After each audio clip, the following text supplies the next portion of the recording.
Hello दोस्तों, कैसे हैं आप सब लोग। आशा है अच्छे होंगे। स्वागत है आप सबका एजुकेशन चैनल पर, जिसमें हम एक नए पाठ को शुरू करने जा रहे हैं, जो है हिंदी नवनीत कक्षा 9। तो इस वीडियो के माध्यम से हम गद्य खंड के व्याख्यान पाठ को पढ़ेंगे।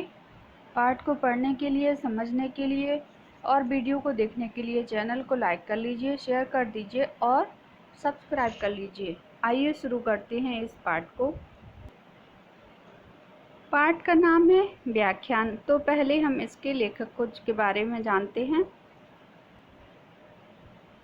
लेखक परिचय में है स्वामी विवेकानंद जी। स्वामी विवेकानंद जी के द्वारा इस पाठ को लिखा गया है। तो आइए जानते हैं स्वामी विवेकानंद जी के बारे में।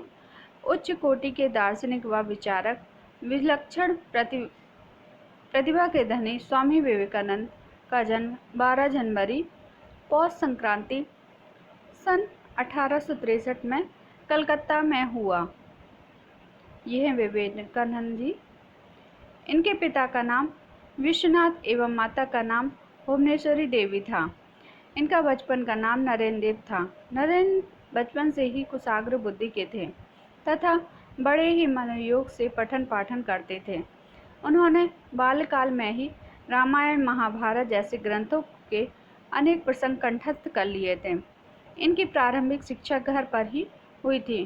प्रवेशिका के 2 वर्ष के पाठ्यक्रम को घोर परिश्रम से 1 वर्ष में पूरा कर स्कूल में प्रथम स्थान प्राप्त किया। तत्पश्चात वह मेट्रोपॉलिटन इंस्टीट्यूट जाने लगे। अपनी वक्तव्य क्षमता के कारण संसार भर में धाक जमाने लगे। स्वामी विवेकानंद का वक्तव्य गुण किशोर अवस्था में ही दिखाई देने लगा था। रामकृष्ण परमहंस का नरेंद्र पर काफ़ी प्रभाव पड़ा। सर्वसम्मति से स्वामी विवेकानंद को मिशन का सभापति बना दिया गया। उनका मानना था कि जब लोहा गर्म हो तभी उस पर चोट लगानी चाहिए। सुस्ती की कोई ज़रूरत नहीं। ईर्ष्या और अहंकार को सदा के लिए गंगा में डुबा दो। कार्य क्षेत्र में महाशक्ति के साथ आ जाओ।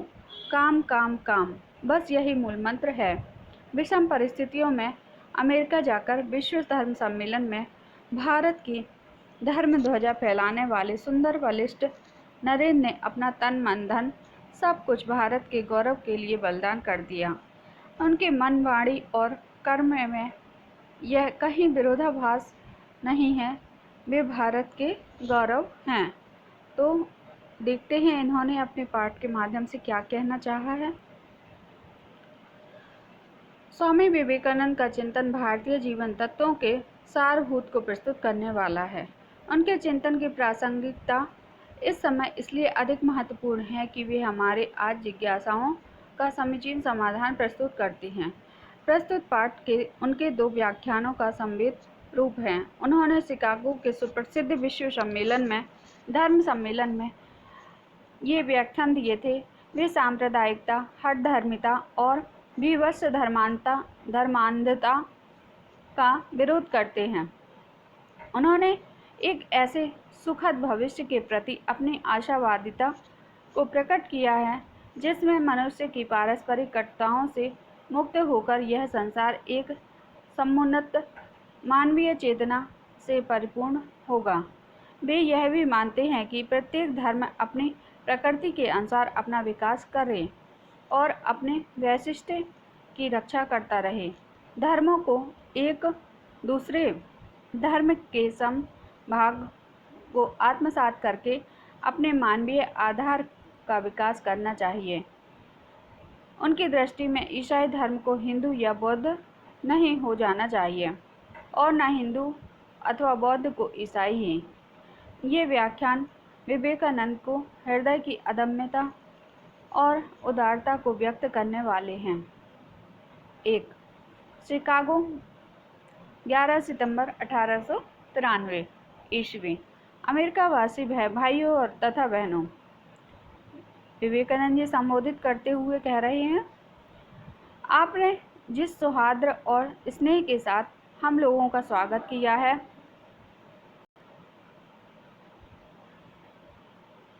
उसके प्रति आभार प्रकट करने में निमित्त खड़े होते समय मेरा हृदय अवर्णनीय सहर्ष से पूर्ण हो रहा है। संसार में सन्यासियों की सबसे प्राचीन परंपरा की ओर से मैं आपको धन्यवाद देता हूँ, धर्मों की माता की ओर से धन्यवाद देता हूँ और सभी संप्रदायों एवं मतों को कोटि कोटि हिंदुओं की ओर से धन्यवाद देता हूँ। मैं इस मंच पर बोलने वाले उन कतिपय वक्ताओं के प्रति भी धन्यवाद ज्ञापित करता हूँ जिन्होंने प्राची के प्रतिनिधि का उल्लेख करते समय आपको यह बतलाया है कि सुदूर देशों के ये लोग सहिष्णुता का भाव विविध देशों में प्रसारित करने के गौरव का दावा कर सकते हैं। मैं एक ऐसे धर्म का अनुयायी होने का गर्व का अनुभव करता हूँ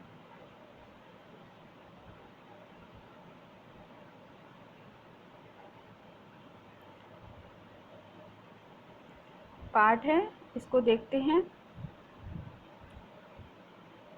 जिसने संसार को सहिष्णुता का सार्वभौमिक स्वीकृति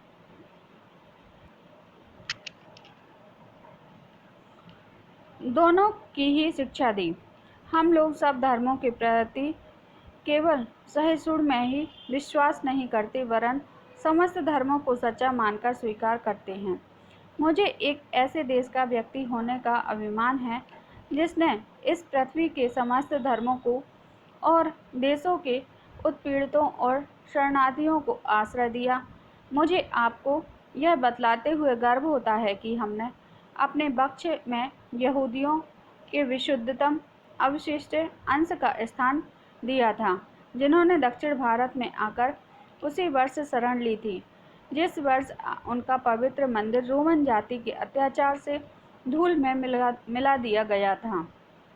ऐसे धर्म का अनुयायी होने में गर्व का अनुभव करता हूँ जिसने महान जरथुस्त्र जाति के अवशिष्ट अंश को शरण दी थी और जिसका पालन वह अब तक कर रहा है। भाइयों, मैं आप लोगों को एक स्रोत की कुछ पंक्तियाँ सुनाता हूँ जिसकी आवृत्ति मैं अपने बचपन से कर रहा हूँ और जिसकी आवृत्ति प्रतिदिन लाखों मनुष्य किया करते हैं।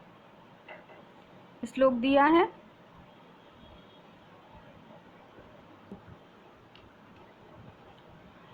जैसे विभिन्न नदियाँ भिन्न स्रोतों से मिलकर समुद्र में मिल जाती हैं, उसी प्रकार हे प्रभु भिन्न भिन्न रुचि के अनुसार भिन्न टेढ़े मेढ़े अथवा सीधे रास्ते से जाने वाले लोग अंत में मुरझा ही कर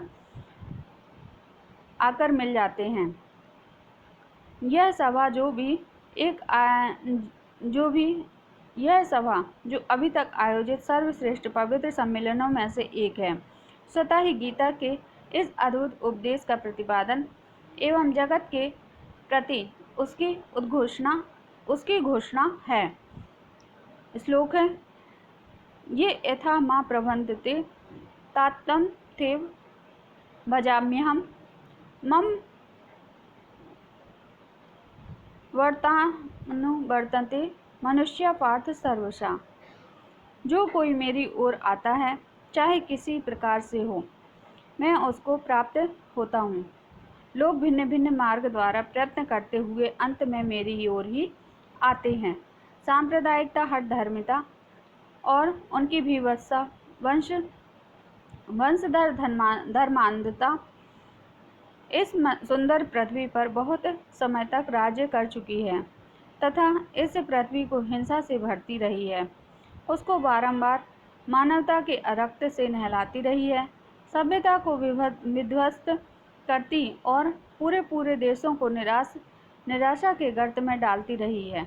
यदि यह विभत्स दानवी न होती तो मानव समाज आज की अवस्था में कहीं अधिक उन्नत हो गया होता, पर अब उनका समय आ गया है और मैं आंतरिक रूप से आशा करता हूँ कि आज सुबह इस सभा के सम्मान में जो घंटा ध्वनि हुई है वह समस्त धर्मांधता का तलवार या लेखनी के द्वारा होने वाली उत्पीड़नों का तथा निराशा के गर्त में डालती रही। यदि भीभत्स दानवी न होती तो मानव समाज की आज अवस्था कहीं अधिक उन्नत हो गया होता। पर अब उनका समय आ गया है और मैं आंतरिक रूप से आशा करता हूँ कि आज सुबह इस सभा के सम्मान में जो घंटा ध्वनि हुई है वह समस्त धर्मांधता, तलवार या लेखनी के द्वारा होने वाले उत्पीड़नों का तथा एक ही लक्ष्य की ओर अग्रसर होने वाले मानवों की पारस्परिक कटुताओं का मृत्यु निनाद सिद्ध हो। भाग 2, व्याख्यान नंबर 2, 27 सितंबर 1893 विश्व धर्म सभा महासभा। एक मूर्तिमान तथ्य सिद्ध हो गई और दयामय प्रभु ने उन लोगों की सहायता की है तथा उनके परम निस्वार्थ श्रम को सफलता से विभूषित किया है जिन्होंने इसका आयोजन किया। उन महानुभावों को मेरा धन्यवाद जिनके विशाल हृदय तथा सत्य के प्रति अनुराग ने पहले इस अद्भुत स्वप्न को देखा और फिर इसे कार्य रूप में परिणत किया। उन उदार भावों को धन्यवाद जिनसे यह सभा मंच अपलावित होता रहा है। इस प्रबुद्ध श्रोता मंडली को मेरा धन्यवाद जिसने मुझ पर अविकल कृपा की है और जिसने मतांतरों के मनोमालिन्य को हल्का करने का प्रयत्न करने वाले प्रत्येक विचार का सत्कार किया। इस समसुरता में कुछ बेसुरे स्वर भी बीच बीच में सुने गए हैं। उन्हें मेरा विशेष धन्यवाद क्योंकि उन्हें अपने स्वर वैचित्र से इस समरसता को भी मधुर बना दिया। धार्मिक एकता की सर्वमान्य वृत्ति के विषय में बहुत कुछ कहा जा चुका है। इस समय में इस संबंध में अपना मत आपके समक्ष नहीं रखूँगा, किंतु यदि यहाँ कोई यह आशा कर रहा है कि यह एकता किसी एक धर्म की विजय और बाकी सब धर्म के विनाश से सिद्ध होगी तो उनसे मेरा कहना है कि भाई तुम्हारी यह आशा असंभव है, क्योंकि मैं यह चाहता हूँ कि ईसाई लोग हिंदू हो जाएं, कदापि नहीं। ईश्वर ऐसा ना करे। क्या मेरी यह इच्छा है कि हिंदू या बौद्ध लोग ईसाई हो जाएं? ईश्वर इस इच्छा से बचाए। बीज भूमि में बो दिया गया और मिट्टी, वायु तथा जल उसके चारों ओर रख दिए गए तो क्या वह बीज मिट्टी हो जाता है अर्थात अथवा वायु या जल बन जाता है? नहीं, वह तो वृक्ष ही होता है। वह अपनी वृद्धि के नियम के से ही बढ़ता है। वायु, जल और मिट्टी को अपने में पचाकर उसको उद्विज पदार्थ में परिवर्तित करके एक वृक्ष हो जाता है। ऐसा ही धर्म के संबंध में भी है। ईसाई को हिंदू या बौद्ध नहीं हो जाना चाहिए और ना ही हिंदू अथवा बौद्ध को ईसाई। पर हाँ, प्रत्येक को चाहिए कि वह दूसरों के सार भाग को आत्मसात करें, पुष्टि लाभ करें और अपने वैशिष्ट्य की रक्षा करते हुए अपने वृद्धि के नियम के अनुसार वृद्धि को प्राप्त हो। इस धर्म महासभा में जगत के समक्ष यदि कुछ प्रदर्शित किया है तो यह उसने सिद्ध कर दिया है कि शुद्धता, पवित्रता और दयाशीलता किसी संप्रदाय विशेष की एकांती संपत्ति नहीं है एवं प्रत्येक धर्म के श्रेष्ठ एवं अतिशय उन्नत चरित्र स्त्री पुरुष को जन्म दिया है। अब इन प्रत्यक्ष प्रमाणों के बावजूद भी यदि कोई ऐसा स्वप्न देखे कि अन्य सारे धर्म नष्ट हो जाएंगे और केवल उसका अन्य धर्म ही जीवित रहेगा, तो उस पर मैं अपने हृदय के अंतःस्थल से दया करता हूँ और उसे स्पष्ट बतलाए देता हूँ कि शीघ्र ही सारे प्रतिरोधों के बावजूद प्रत्येक धर्म की पताका पर यह लिखा रहेगा, सहायता करो, लड़ो मत, प्रभाव ग्रहण करो, ना कि प्रभाव विनाश, समन्वय और शांति, ना कि मतभेद और कलह। तो व्याख्यान के माध्यम से हमने देखा स्वामी विवेकानंद जी के व्याख्यान को कि उन्होंने अमेरिका में जाकर किस तरह एकता के व्याख्यान को प्रस्तुत किया। अब हम इनके अभ्यास कार्य को करेंगे। पहला प्रश्न है, भारत में जन्म लेने पर विवेकानंद जी को क्यों अभिमान है? उत्तर है, भारत में जन्म लेने पर विवेकानंद जी को इसलिए अभिमान है क्योंकि इस देश में सभी धर्मों के एवं देशों को सम्मान दिया जाता है। अगला प्रश्न है, स्वामी जी ने शिकागो विश्व धर्म सम्मेलन में व्याख्यान के प्रारंभ में किन शब्दों से श्रोताओं को संबोधित किया? उत्तर है, अमेरिकावासी भाइयों एवं बहनों के माध्यम से। अगला प्रश्न है, शुद्धता, पवित्रता और दयाशीलता के विषय में स्वामी जी ने क्या कहा? उत्तर है, शुद्धता, पवित्रता, दयाशीलता के विषय में स्वामी जी ने कहा कि ये बातें किसी संप्रदाय विशेष की एकाधिकार प्राप्त संपत्ति नहीं है। अगला प्रश्न है, पृथ्वी हिंसा से क्यों बढ़ती जा रही है? कोई दो कारण दीजिए। उत्तर है, पृथ्वी हिंसा से इसलिए बढ़ती जा रही है कि बहुत समय तक इस पृथ्वी पर सांप्रदायिकता, हठधर्मिता और धर्मांधता ने अपने शासन जमा लिया है। इसके दो प्रमुख कारण हैं, सांप्रदायिकता और धर्मांधता। अगला प्रश्न है, स्वामी जी के अनुसार भारत के लोग दूसरे धर्म को किस रूप में स्वीकारते हैं? उत्तर है, स्वामी जी के अनुसार भारत के लोग दूसरे धर्मों को उसी रूप में स्वीकारते हैं जिस प्रकार समुद्र विभिन्न दिशाओं से आने वाली नदियों को अपने में समा लेता है। अगला प्रश्न है, स्वामी जी के अनुसार शीघ्र ही प्रत्येक धर्म की पताका पर क्या लिखा मिलेगा? उत्तर है, स्वामी जी के अनुसार शीघ्र ही प्रत्येक धर्म की पताका पर लिखा मिलेगा, सहायता करो, लड़ो मत।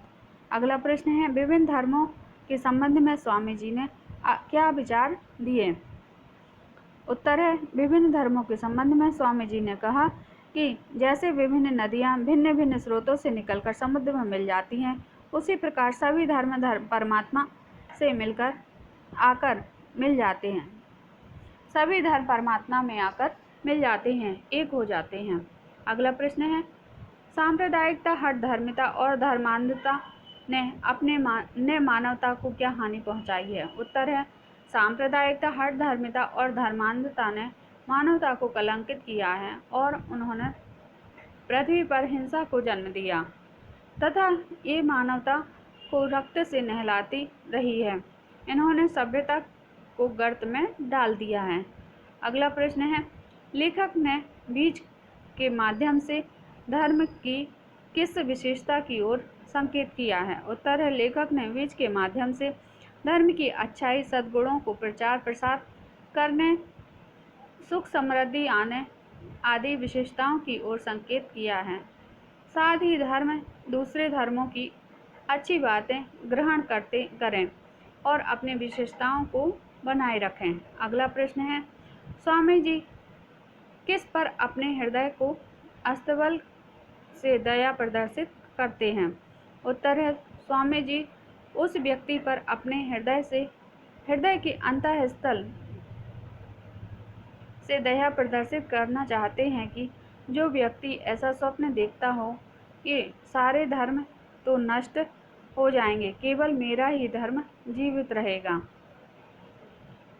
अगला प्रश्न है, मानव समाज की उन्नति में कौन कौन से तत्व बाधक रहे हैं? इन बाधक तत्वों ने कौन कौन सी हानियां पहुंचाई हैं? उत्तर है, मानव समाज की उन्नति में सांप्रदायिकता, हठधर्मिता और धर्मांधता बाधक रहे हैं। इन तत्वों ने पृथ्वी को सदैव हिंसा से भरा है तथा इनके कारण ही मानवता बार बार रक्त से नहाती रही है। इन्होंने ही सभ्यता को विनष्ट किया है और इन्हीं ने देशों को निराशा के गर्त में डाल रखा है। अगला प्रश्न है, भारत ने संसार को कौन सी दो बातों की शिक्षा दी है? विस्तार से लिखिए। उत्तर है, भारत ने संसार को सहिष्णुता और सार्वभौमिक स्वीकृति नामक दो शिक्षाएं दी हैं। भारतवासी केवल सब धर्मों के प्रति सहिष्णु में ही विश्वास नहीं करते, अपितु वे सभी धर्मों को सच्चा मानकर स्वीकार करते। गद्यांश की पंक्तियों के भाव स्पष्ट कीजिए। शुद्धता पवित्रता डैश जन्म दिया है। उत्तर है, लेखक कहता है कि शिकागो अमेरिका में आयोजित इस सर्वधर्म सभा की सबसे महान उपलब्धि यह रही है कि उसने इस विचार को सही सिद्ध कर दिया है कि शुद्धता पवित्रता और दयाशीलता किसी एक संप्रदाय विशेष की एकाधिकार प्राप्त पूंजी नहीं है, अपितु इसने सभी धर्मों से सद्विचारों को पाला पोषा है। उसने श्रेष्ठ चरित्रवान स्त्री पुरुष की सृष्टि की है। अगली पंक्ति है, यदि यहाँ कोई डैश डैश असंभव है। उत्तर है, लेखक कहता है कि यदि कोई मनुष्य या जाति यह विश्वास करती है कि समाज में एकता तभी आ सकती है जब हम अपने धर्म को तो विजय दिला दें और दूसरे धर्मों को नष्ट करवा डालें, तो उनकी यह सोच नितांत मूर्खतापूर्ण और असंभव है। अगला प्रश्न है, बीज भूमि में डैश डैश वृक्ष हो जाता है। उत्तर है, लेखक कहता है कि जब हम बीज को भूमि में बो देते हैं और यथा समय उसे हम मिट्टी, वायु और जल से संयुक्त कर देते हैं, तो वह बीज उचित समय पर अपनी वृद्धि के नियम के अंतर्गत ही एक विशाल और हरा भरा वृक्ष बन जाता है। वह बीज ना तो मिट्टी बनता है और ना ही जल या वायु बनता है। वह तो जल, वायु और मिट्टी के अपने में बचाकर तथा पृथ्वी को फोड़कर अपने नए रूप में अर्थात वृक्ष रूप में प्रकट हो जाता है।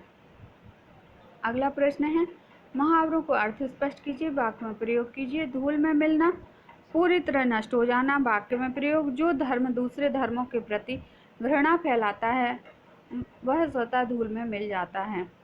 अगला है, दावा करना, अपना प्रभुत्व दिखाना। वाक्य में प्रयोग, दूसरे धर्मों के प्रति सहिष्णु रहकर भी हम अपने धर्म की श्रेष्ठता का दावा कर सकते हैं। गर्त में मिलना, मिट्टी में मिला देना।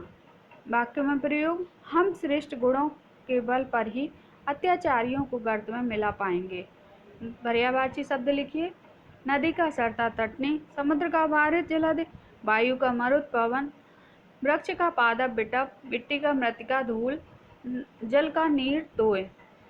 विलोम शब्द लिखिए। सवेरा शाम, शुचि अशुचि, बूढ़ा जवान, हर्ष शोक दुख।